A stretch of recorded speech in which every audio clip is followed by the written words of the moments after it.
의무에서 벗어났잖아요. 익숙해진 거예요. 경로 의존적인. 그런데 옛날에 내가 일할 때는 그래도 사람들과의 관계도 맺고 일의 흐름도 보고 이러는데 이제는 그러지 않으니까 뭐만 보냐면 그 관성은 남아있고 나한테 주어져 있는 일이라고 하는 거는 딱히 없는 상태에서 하루하루 반추하는 것만 남아있고 이러니까 유연하기는커녕 오히려 옹색해지는 거예요.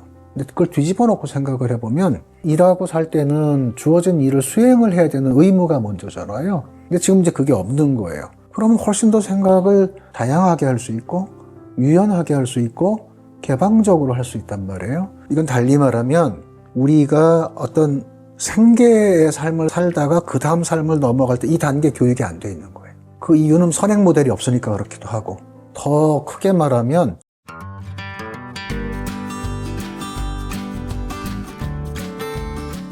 작가님은 오랫동안 교수 생활을 하시면서 인문학을 탐구하고 글을 써오셨습니다. 이번 책 괜찮은 어른이 된다는 것에서 100세 시대에 어떻게 살아야 제대로 나이 드는 것인지 고민하지 못하는 우리 사회 문제의식에 대해서 책을 쓰셨다고 하셨습니다. 수많은 주제 중 어른에 집중하게 된 계기와 작가님이 정의하는 괜찮은 어른은 어떤 모습인지 궁금합니다.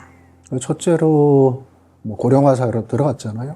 노인들이 많아진 거예요. 이 사람들의 모델이 없어요. 수명은 늘어났는데 앞에 있는 세대가 그 수명을 살면서 좀 더 보람이 있고 또 삶을 잘 갈무리할 수 있는 그런 삶의 모델을 보여준 게 없는 거예요. 그냥 겁결에 생명은 늘어났어요. 일은 못해요.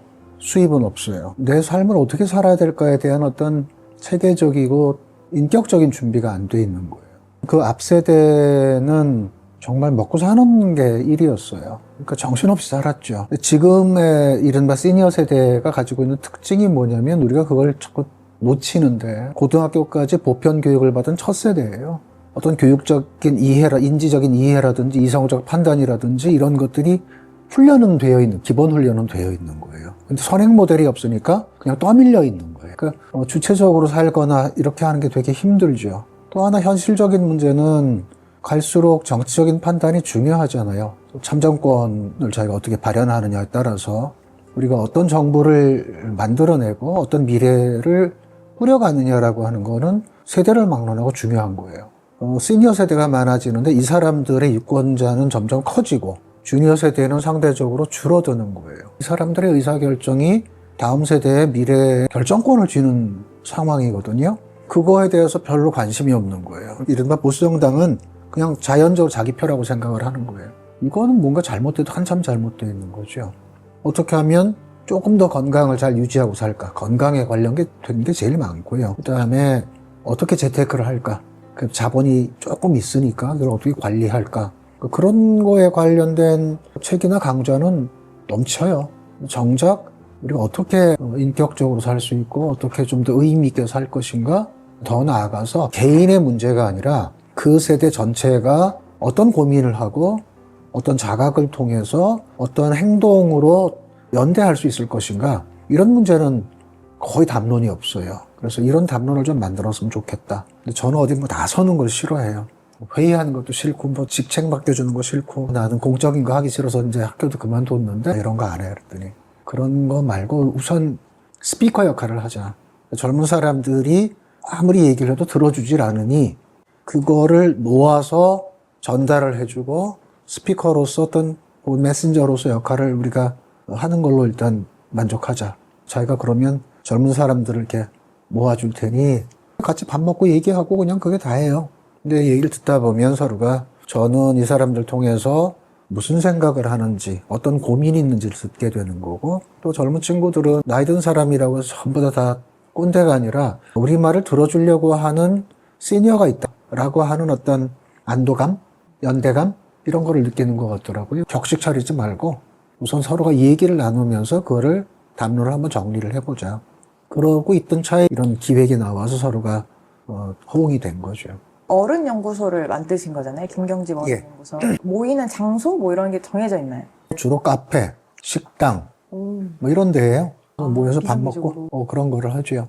어른 연구소를 만들기 이전과 이후에 달라진 가장 큰 별로 없어요. 별로 없어요. 그냥 밥 먹는 테이블 파트너가 늘었다는 거죠. 이 사람들의 육성을 직접 들으니까 좀 공감할 것들, 또 생각하지 못했던 의제 가능성이 되는 것들에 대해서 좀 주목하게 되고 이 사람들한테 일방적인 설득이 아니라 지금 이런 거를 바라보고 있고 젊은 세대에 대해서 이런 어떤 바람도 있고 희망도 있고 도와주고 싶고 서로가 이 접점을 못 찾는 것 같으니 꾸준히 이야기를 하고 서로 상호 간에 이해를 할 필요가 있는 것 같다. 사실은 이 책을 하면서도 이 사람들의 목소리를 최대한 담아내려고 했었어요. 네, 작가님이 정의하는 괜찮은 어른이란 한마디로 얘기하면 어떤 어른일까요? 그 사람을 보면서 아 저렇게 살면 늙는 것도 괜찮겠다.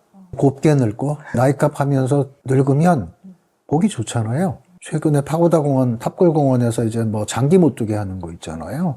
그것도 폭력이라고 생각을 해요. 그렇게 네거티브한 게 아니라 10년 전부터 그 얘기를 했거든요. 파고다공원하고 세운상가 맞은편에 종묘 광장 거기 가면 시니어들이 이렇게 모여서 뭐 큰 이유는 주변에 밥값이 싸니까 가는 거예요. 생각을 좀 다르게 해야 되는 게 예전에 김황식 그 국무총리가 연초에 이제 각 부서 돌아다니면서 무슨 보고받고 그러잖아요. 그 지하철 공사를 방문을 하게 된 거예요. 그 지하철 공사는 대부분 적자예요. 도로공사든 뭐든 이제 사기업에 넘길 수 없는 어떤 공적 가치를 다루는 데예요. 초기에 비용이 많이 들어가기 때문에 적자일 수밖에 없는 거예요. 그걸 우리가 세금으로 보전을 해서 유지하는 거잖아요.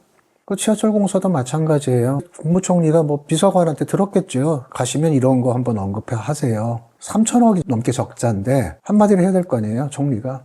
그럼 산 얘기가 뭐냐면 이거 무임승차로 생기는 손실이 얼마냐? 2천억, 3천억 왔다 갔다 한다. 너무 좀 퍼주는 거 아니냐? 이제 이런 식으로 얘기가 된 거예요. 그러면 공사에서 뭐라 그러겠어요? 그게 진짜 웃기는 게 우선 공감 능력이 없는 거예요. 첫 번째는 뭐냐면 우리가 이만큼 살게 된 거는 우리 선배들, 시니어들 이런 사람들이 정말 열심히 살아서 여기까지 온 거예요. 해준 게 없잖아요. 그 지하철 공짜로 해주는 게 거의 유일한 거예요. 그 다음에 이제 노령연 생긴 거. 그거 다 세금 낸 거예요. 두 번째는 저는 이게 더 심각한 문제인데 3천억이라고 하는 돈은 작은 돈은 아니에요. 노인성 질환은 대부분 퇴행성 질환이에요. 실제로 건강보험관리공단에서 나온 지표를 보면 퇴행성 질환 때문에 들어가야 되는 의료비가 2조 7천억이에요. 그러면 지하철을 타거나 뭐 대중교통을 이용하려면 거기까지 가야 되잖아요. 내 집 앞에 있는 경우는 거의 없어요.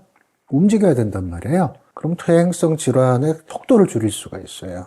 그러니까 3천억 들여서 2조 7천억을 다 커버는 못해도 1조나 뭐 몇천억은 사실은 그게 커버가 되는 거예요. 그다음에 세 번째는 집에만 있으면 세상 돌아가는 걸 못 봐요. 정체되고 퇴행돼요. 근데 밖에 나가면 듣고 보잖아요. 그래서 어떤 생각이 돌고 새로운 정보도 얻고 사람들을 보면서 퇴행되는 걸 막는 거예요. 돈으로 당장 환산되지 않는 거를 읽어내지 못하는 거죠. 제대로 된 어른들이라면 그런 판단을 좀 해주면서 설득을 해야 되고 우리한테는 그런 게 너무 없다고. 도대체 왜 없을까? 그냥 위에서 누르는 거, 위에서 보는 관점으로 모든 걸 결정하고 끌고 가는 거예요. 앞에서 시니어들이 그랬다는 거는 뭐 어쩔 수 없다 치더라도 그럼 그 다음에 고등교육을 보편적으로 받은 세대가 뭔가 모델을 만들어 돼야 되는데 우선 인식이 없어요. 각자 살기 바쁜 거예요. 그러면서 속으로는 뭐냐면 나는 열심히 일했더니 팽개치네? 이런 어떤 섭섭함을 가지고 있고 그게 아니라 성장할 땐 그랬잖아요. 왜 우리를 이해해주는 어른이 없을까? 왜 우리를 지지해주고 연대해주는 어른들이 없을까? 그 나이가 됐으면 그 역할을 하면 되잖아요. 내가 어른이 된 거는 이제 그 자격을 갖춘 거예요. 연대하고 격려하고 응원하고 시니어 세대가 생각이 바뀌어야 될 필요가 이미 늦었는데 더 늦기 전에 해야 되지 않을까? 그런 생각을 해서 이 책을 기획하게 된 거죠. 프롤로그에서 그 어른은 나이 들면서 더 유연하고 개방적이며 따뜻한 사람이 될 수 있는 기회를 가졌다고 하셨는데 나이 들면 보수가 되는 법이라고 방어하면서 스스로 역동성을 포기하는 어른들에게 어떤 조언을 건네요? 나이 들면은 옹색해지고 고집스러워지고 소견은 좁아지고 그 까닭이 뭘까? 그러니까 지금까지 살아온 거는 나한테 주어진 일에 집중을 하고 그것만 바라보고 이행을 해야 살아온 거예요. 그러니까 다른 거를 볼 틈도 없고 볼 생각도 허락하지 않았고 나도 노력하지 않았고 의무에서 벗어났잖아요. 익숙해진 거예요. 경로의존적인. 그런데 옛날에 내가 일할 때는 그래도 사람들과의 관계도 맺고 일의 흐름도 보고 이러는데 이제는 그러지 않으니까 뭐만 보냐면 그 관성은 남아있고 나한테 주어져 있는 일이라고 하는 거는 딱히 없는 상태에서 하루하루 반추하는 것만 남아있고 이러니까 유연하기는커녕 오히려 옹색해지는 거예요. 근데 그걸 뒤집어 놓고 생각을 해보면 일하고 살 때는 주어진 일을 수행을 해야 되는 의무가 먼저잖아요. 근데 지금 이제 그게 없는 거예요. 그러면 훨씬 더 생각을 다양하게 할 수 있고 유연하게 할 수 있고 개방적으로 할 수 있단 말이에요. 이건 달리 말하면 우리가 어떤 생계의 삶을 살다가 그 다음 삶을 넘어갈 때 이 단계 교육이 안 돼 있는 거예요. 그 이유는 선행 모델이 없으니까 그렇기도 하고, 더 크게 말하면 시대를 읽어내는 능력이 없는 거예요. 이게 고령화 사회로 가면 당연히 이런 문제에 대해서 어떻게 대비를 해야 되고 이런 게 있거든요. 예를 들어서 평생교육이라고 하는 개념이 30년 전부터 생겼거든요.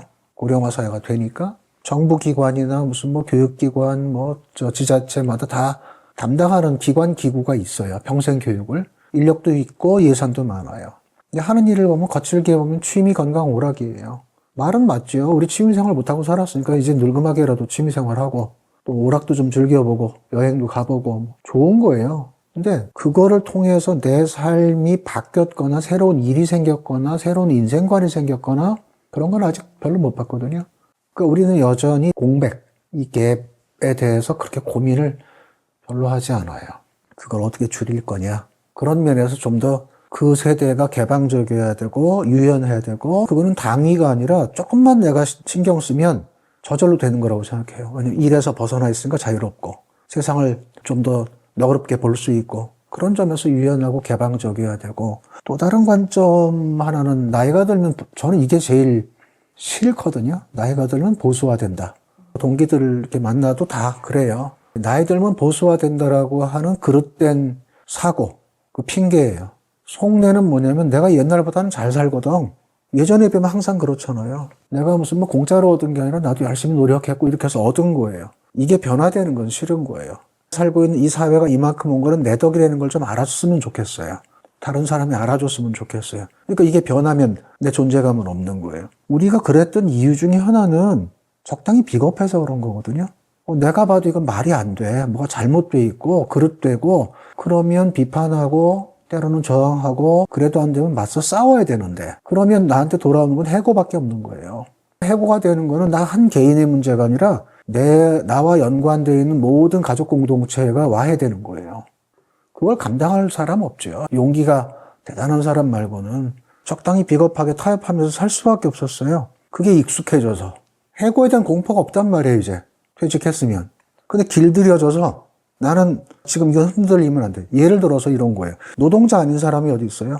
다 노동자예요. 노동자가 마땅히 가져야 되는 헌법적 가치에 대해서 요구하고 주장하고 따지는 거를 우리는 배관시해 왔단 말이에요. 나도 그 과정에서 많은 불이익을 감내하고 버티고 살았잖아요. 손해인 줄 알면서도. 사회 구조가 노동운동 같은 거 열심히 하면 빨갱이 취급하고, 그런 눈총받기 싫고 불이익당하기 싫으니까 이렇게 적당히 거리감을 뒀지만, 내가 살아오면서 받은 혜택들의 상당수는 그 사람들이 싸우고 운동해서 얻은 가치예요. 그걸 나는 누리면서 정작 이 사람들의 행동에 대해서는 비판한단 말이에요. 저는 제일 웃기는 게, 버스나 지하철 파업하면 불편하죠. 짜증나고.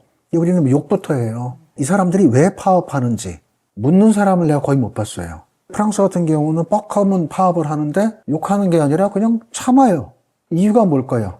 나도 노동자예요. 쟤들은 자기 권리 요구하는 거예요. 하다 안 되면 파업하는 건 처음부터 하는 게 아니잖아요. 몇 가지 절차를 거쳤는데도 서로 그게 타협이 안 되니까 최후의 수단으로 하는 거예요. 나이 들어서 오히려 진보적일 수 있다. 그래야 된다라고 생각하는 사람이거든요. 이 책의 주제도 사실 따지면 그런 거예요. 우리 적당히 비겁하게 살았어요. 전태일이 죽지 않았으면 이렇게 내 노동 가치에 대해서 완전하지는 않지만 존중받고 대가를 받으면서 살았을까요? 장기표가 없었으면? 혜택은 다 누려요. 그래 놓고 내가 이제 배부르면 저것들 또 나와서 이쪽 편을 드는 거예요. 착각이죠. 우리 세대 경험을 해보면 관리자 계급이 되면 노조에 가입을 못하게 돼 있잖아요. 자동으로. 딱 그렇게 되는 순간 이제 적이에요. 아주 뿌리 뽑아야 될 악의 축이고, 친구도 퇴직하고 나면 내가 그때 왜 그랬지? 이러는 친구가 있고, 여전히 빨갱이 무리들 하는 친구들이 있어요. 그게 도대체 왜 그럴까? 한 사람의 삶을 내가 어떻게 설계해야 하느냐를 가르쳐 준 적도 없고, 프랑스는 1980년대 후반에 어떤 얘기를 했냐면, 지금 태어나는 사람은 자기 의지와 상관없이 최소한 직업이 6번 바뀔 거라고 그랬어요. 그리고 90년대 프랑스 교육부에서 어떻게 교육 강령을 바꿨냐면, 공교육의 목적의 중요한 한 축은 프랑스 시민이 살아가면서 내 삶을 어떻게 설계할지에 대한 로드맵을 스스로 만들어내고 준비할 수 있는 역량을 키운다. 우린 그게 아니잖아요. 그런 점에서 지금 시니어들이 좀 환기시켜줘야 될 필요가 있을 것 같아요.